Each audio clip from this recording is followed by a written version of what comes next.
Social media کی ایک post میں کچھ اس طرح سے لکھا ہوا تھا کہ اختلاف جتنا بھی بڑھ جائے دو حدیں کبھی نہ پار کریں، کسی کے رزق پر وار نہ کریں، کسی کی عزت کو نشانہ نہ بنائیں۔ آپ اس بارے میں کیا ارشاد فرمائیں گے؟ درست ہے کہ ان دو باتوں پر بھی وار نہ کریں، اور بھی بہت کچھ ہے جن پر وار نہ کریں۔ اب اختلاف، جس طرح کا اختلاف، بعض اوقات اختلاف دین و ایمان کا ہوتا ہے، عظمت صحابہ و اہل بیت کا ہوتا ہے، تو اس طرح کے جیسا اختلاف تو ویسا رد عمل ہوتا ہے۔ اس میں جنرلی مطلب جو دنیاوی طور پر جو اختلاف رائے ہو جاتا ہے، یہ یہاں ہم اس کو مطلب لیں گے۔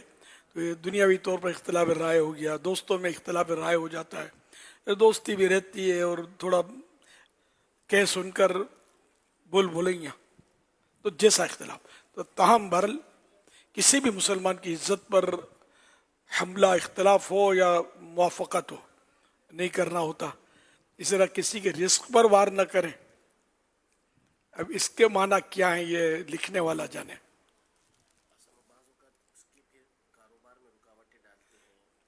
وہ جو کالا میلا کرتے ہیں، ہاں، گاہک توڑتے ہیں، اختلاف کی وجہ سے بھی گاہک توڑتے ہوں گے، اور رزق کے تعلق سے اور ہرس میں بھی توڑتے ہیں کہ اس سے نہ لے مجھ سے لے مال۔ شروع میں عمدہ اور سستا اس کو دیں گے تاکہ گاہک جو ہے اس سے ٹوٹ کر ادھر پھنس جائے، پھر آگے چل گئے، چارہ دکھا کر بکرے کو ذبح کر دیتے۔ تو یہ بھی بہت بری حرکت ہے، کسی کی بے عزتی کرنا یہ بھی بری حرکت ہے، اور کسی کی روزی کے لیے معاذ اللہ رکاوٹ کھڑی کرنا یہ بھی ظاہر ہے کہ بہت مطلب یعنی کہ بہت غلط اقدام ہے۔ روزی جتنی اللہ نے مقدر کی آپ کو اتنی ہی ملے گی، تو ہرس کی وجہ سے بھی لوگ ایک دوسرے کے گاہک توڑتے ہیں اور گاہک خراب کرتے ہیں، کسی کے مال کو ڈیگریڈ کرتے ہیں، ایسے ہتھ کنڈے استعمال کرتے ہیں۔ اب جیسے کوئی چیز بیچتا ہے، کھانے کی کوئی پروڈکٹ ہے اس کا، تو اس کو فیل کرنے کے لیے بولیں گے اس میں تو سور کی چربی ہے۔ اب مرا بیچارہ، اس نے غریب نے زندگی میں کبھی سور کی چربی دیکھی ہی نہیں ہے، اب اس کی پروڈکٹ میں سور کی چربی وہ ڈال دی۔ اب یہ آخرت میں کیا کرے گا، جواب کیسے دے گا اس کا؟ جس نے ایسی حرکتیں کرتے ہیں آج کل، لوگ بھی بیچارے باتوں میں آ جاتے ہیں، اور بس وہ اس کو حرام سمجھ لیں گے، تو دوسروں کو بتاتے پھریں گے، پتہ چلا اس میں تو یوں ہے۔ کس نے؟ وہ سوشل میڈیا میں نے دیکھا تھا۔ سوشل میڈیا پر ایمان لائیں کیا ہے کہ اللہ اور رسول پر ایمان لائیں؟ سوشل میڈیا تو جس کو اجاڑنا ہو نا، اس کا عادی بنا دینا چاہیے۔ نہیں دین کا نہ دنیا کا، بعض اوقات ایسا ہو جاتا ہے۔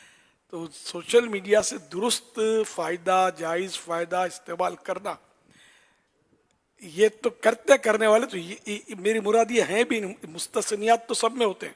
میں جنرل بات کر رہا ہوں کہ آدمی اتنا مطلب اس میں یہ نشے کی طرح ہے کہ بس آگے بڑھتا ہی چلا جاتا ہے، کھانے پینے کا بھی ہوش نہیں رہتا، اتنا اس میں گم ہو جائے گا۔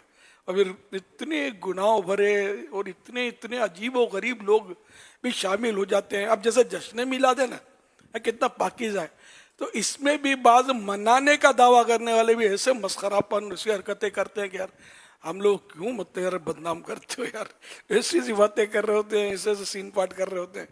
تو یہ کہ مطلب بس وہی ہے کہ جہاں کوٹھی ہوتی ہے، بنگلہ ہوتا ہے، واش روم بھی ہوتا ہے، ڈسٹ بن بھی ہوتا ہے، تو اس طرح کے لوگ بھی مطلب طرح کے اس وقت سوشل میڈیا کی وجہ سے بڑی نقاب کشائیاں ہو رہی ہیں، ورنہ یہ چیزیں پہلے بھی ہوتی تھی، لیکن وہ ایک محلے میں، گلی میں، خلاص۔ اب یہ سوشل میڈیا پوری دنیا میں دھوم مچتی ہے، مائنس ہو یا پلس ہو، سمجھے؟ تو بہرحال یہ کہ اس طرح سوشل میڈیا کی باتوں کو آنکھیں بند کر کے نہیں ماننا چاہیے۔ ہمیں سنی عالم ہو، وہ بھی عالم دین ہو اور خوف خدا والا ہو، تو اس کی بات ماننی چاہیے۔ ہر ایک کی بات میں آنکھیں بند کر کے ہم چل پڑتے ہیں اور پھر پتہ نہیں کہاں نکل جاتے ہیں۔ اللہ پاک سب کو توفیق دے۔